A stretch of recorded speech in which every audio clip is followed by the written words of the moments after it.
welcome to another deep dive. Today we're going to be looking at Jürgen Habermas, Oh, cool.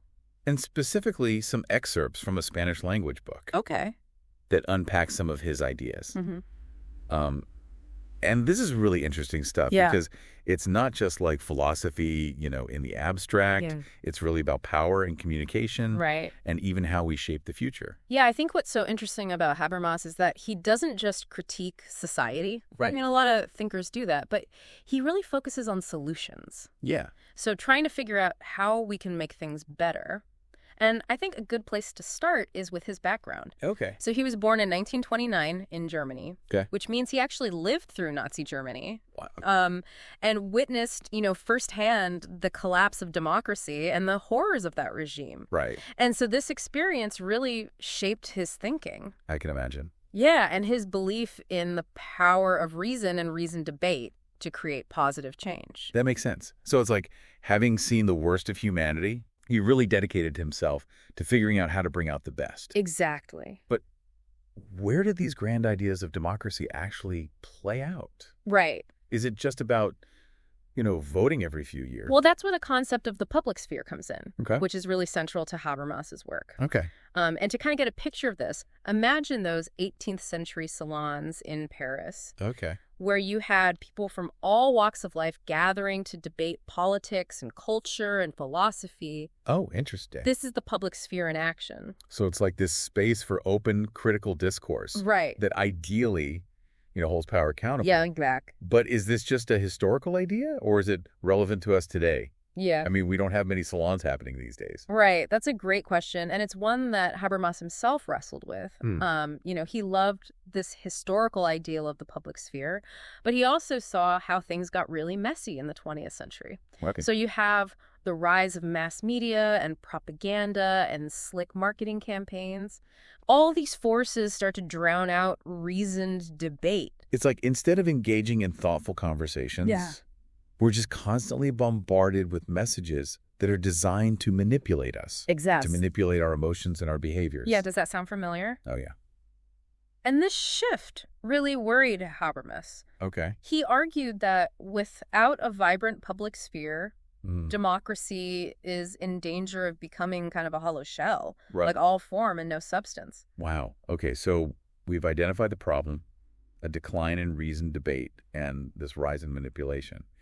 But what's the antidote? Yeah. Is Habermas just a doom and gloom kind of guy? Oh, not at all. Okay. He actually believed in the power of something called communicative rationality to fight back. Communicative rationality. Yeah, it's a mouthful, I know. Okay. But it's not some abstract philosophy. Okay. It's really about how we use language, Okay. and not just the words themselves, Right. but the deeper assumptions and expectations behind them. So you're saying that even like a simple conversation can be an act of democracy? Mm-hmm.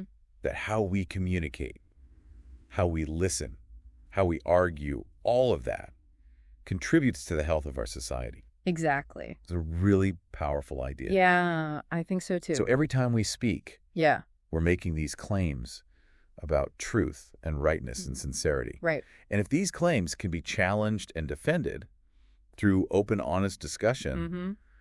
that's when we move towards, ethical action, a stronger democracy. Yeah, it's like building a muscle. Okay. The more we exercise our communicative rationality, the stronger it I becomes. love that analogy. Yeah. Okay. I'm starting to see how this all connects. Good. But here's where it gets really interesting. I'll be a little bit out there. All right. Habermas connects this idea of communicative rationality to childhood development. Oh, wow. He actually talks about the games we played as kids Okay.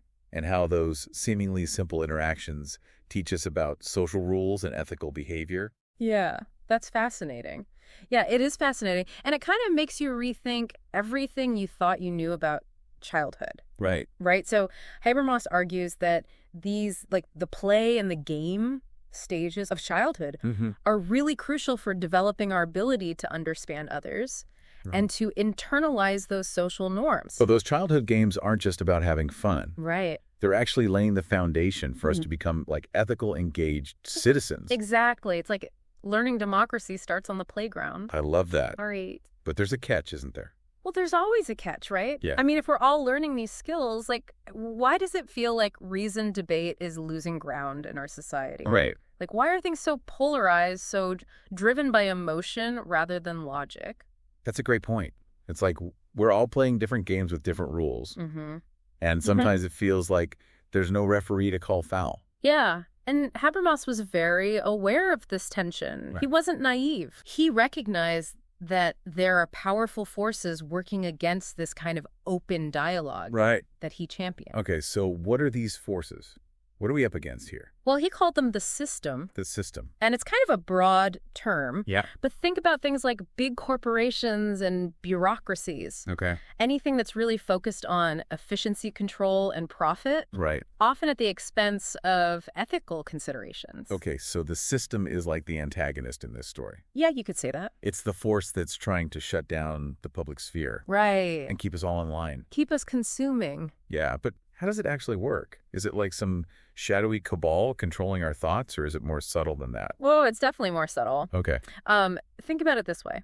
Good. How advertising targets our desires. Okay. How algorithms curate our news feeds. Right. How political campaigns use data to craft persuasive messages. Yeah. It's all around us, shaping our perceptions and influencing our behavior. It's like we're swimming in this sea of information. Right? But we don't always realize that there are currents pulling us in certain directions. Exactly. And those currents are often controlled by the system. Mm-hmm. Pushing us towards consumerism, conformity, and complacency. Okay, now I'm starting to get a little depressed. I know, it's a bit heavy, isn't it? Yeah. It sounds like we're all just cogs in a giant machine with no real agency or power to change things. Well, Habermas wouldn't want us to feel hopeless. Okay. He believed there was hope. Okay.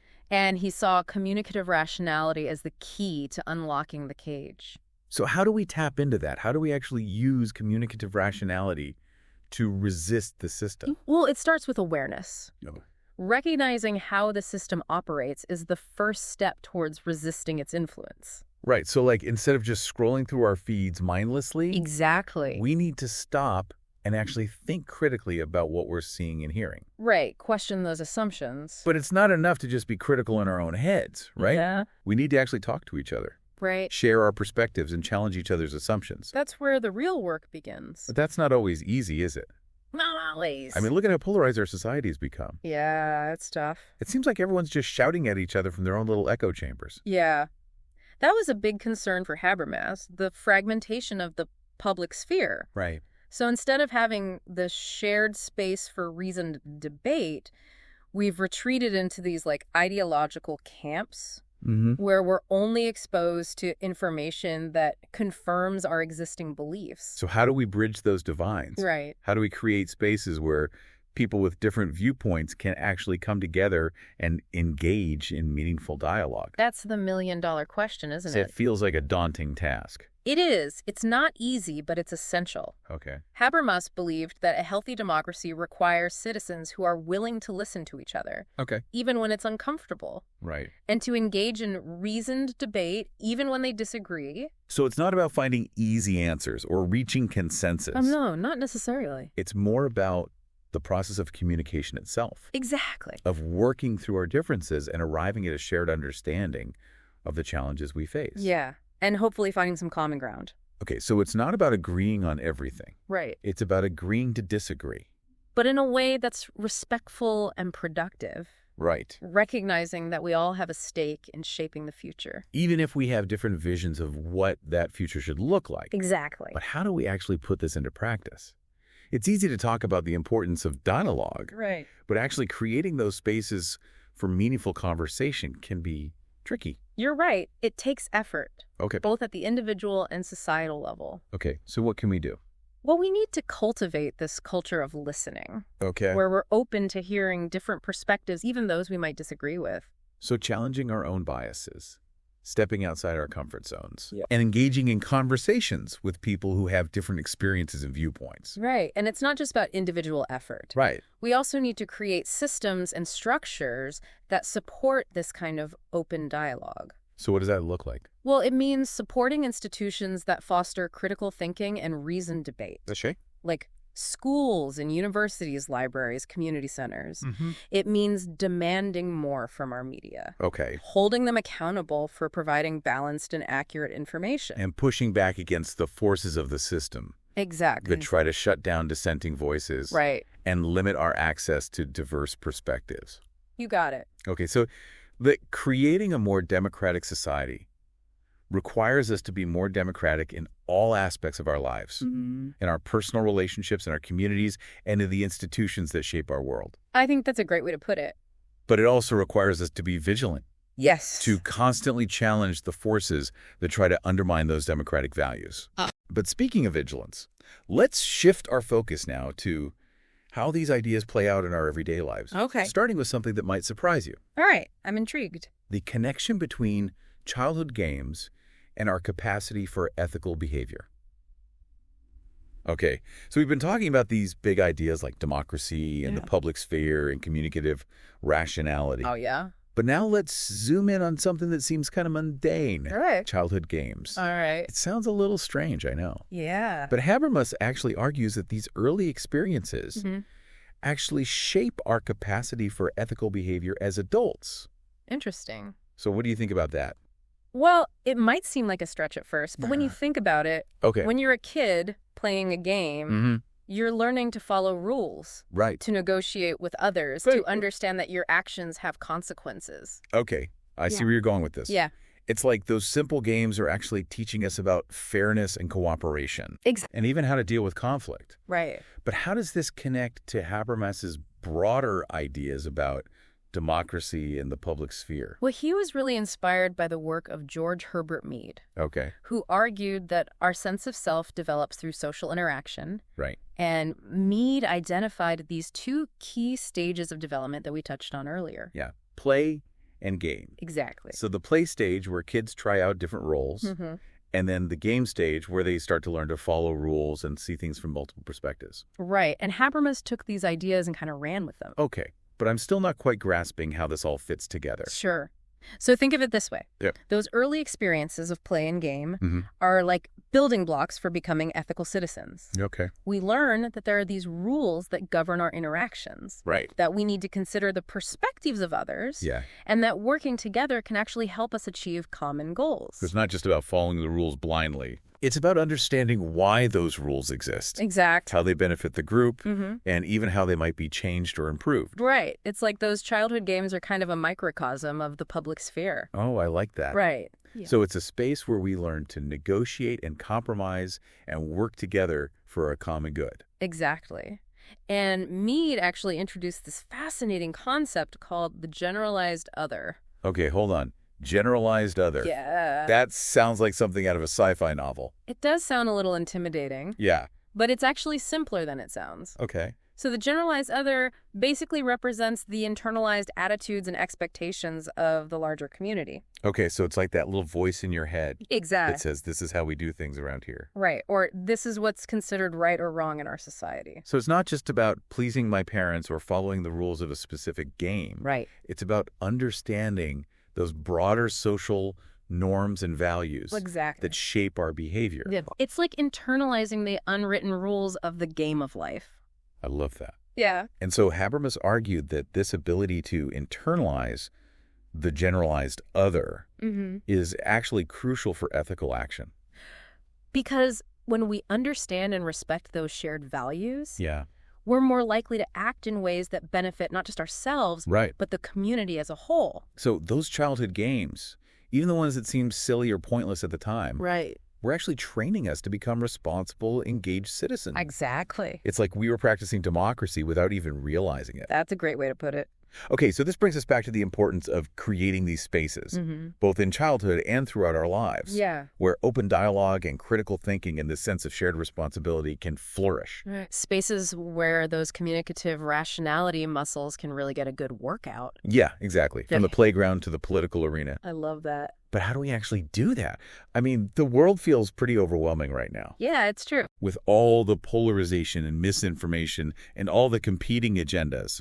It's definitely a challenge. So what do we do? Well, Habermas believed that we need to be more aware of the ways that the system tries to influence our thoughts and behaviors. Okay. To critically examine the messages that we're bombarded with. Right. And to actively seek out diverse perspectives. So instead of just passively consuming whatever information comes our way, Right. we need to be more discerning, more questioning, and more willing to engage in those uncomfortable conversations. Exactly. The ones that challenge our own beliefs. And we also need to support institutions that foster those values. Absolutely. Schools that teach critical thinking. Yes. Media outlets that prioritize accuracy and balance. And community organizations that create spaces for dialogue and collaboration. So it's like this multi-pronged approach. Right. Individual awareness, institutional support, and this collective commitment to creating a more democratic and ethical society. Exactly. But ultimately, it comes down to each of us making that choice to engage, to listen, to speak up. Yeah. And to hold each other accountable. I think that's a really important point. That's the essence of Habermas' message, I think.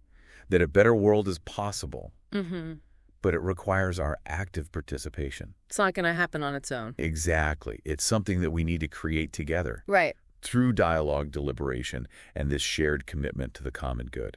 Well said. That's a powerful thought to end on. It is. And a reminder that even amidst all the chaos and complexity of the world, our individual choices, our voices, and our actions do matter. They really do. So to our listener, we hope this deep dive has sparked some new ideas, challenged some assumptions, and maybe even inspired you to engage in a little more communicative rationality in your own life. Go forth and have those difficult conversations. Seek out those diverse perspectives. And remember that the future of democracy really does depend on our willingness to listen and learn and engage with each other. In a spirit of openness and respect. Couldn't have said it better myself. Thanks for joining us on this deep dive. Of course. Until next time, keep those critical thinking muscles flexed. Yeah. And remember, even the smallest acts of communicative rationality can contribute to a more just and democratic world.